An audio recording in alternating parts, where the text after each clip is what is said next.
টেবিলের উপর একটা গ্লাস আছে, তাহলে ইংলিশটা হচ্ছে there is a glass on the table, অর্থাৎ টেবিলের সাথে সেটা লেগে আছে, অর্থাৎ কোনো কিছুর সাথে যদি অ্যাটাচ থাকে তাহলে আমরা অন বসাবো উপরে বোঝাতে। যেমন আমার টেবিলের উপর একটা ডাস্টার আছে, I have a duster on the table, কিন্তু অ্যাবভ কখন বসবে? উপরে আছে কিন্তু লেগে নাই, তখন আমাদের অ্যাবভ বসাবো। যেমন মাথার উপরে একটা লাইট আছে, ইংরেজি হবে there is a light above my head. আমি ব্যায়াম করি, ইংরেজি হচ্ছে আই এক্সারসাইজ, প্রতিদিন ইংরেজি হচ্ছে এভরিডে।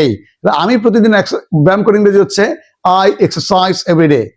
আচ্ছা, চারটা ওয়ার্ড কিন্তু ইংরেজিতে তিনটা ওয়ার্ড চলে আসছে, আই এক্সারসাইজ এভরিডে। তুমি প্রতিদিন ব্যায়াম করো, ইংরেজি হচ্ছে ইউ এক্সারসাইজ এভরিডে। যদি প্রশ্ন করি তুমি কি প্রতিদিন ব্যায়াম করো, ডু ইউ এক্সারসাইজ এভরিডে। এবার যদি বলি তুমি কোথায় প্রতিদিন ব্যায়াম করো, ইংরেজি হচ্ছে where do you exercise every day. এভাবে ছোট্ট ছোট্ট বাক্য আমরা ইংরেজিতে প্রশ্নে রূপান্তর করতে পারি। আচ্ছা, আরেকটা প্রশ্ন করি, যেমন আমি আমার অবসর সময় কাটাই, ইংরেজি হচ্ছে কি I spend my free time.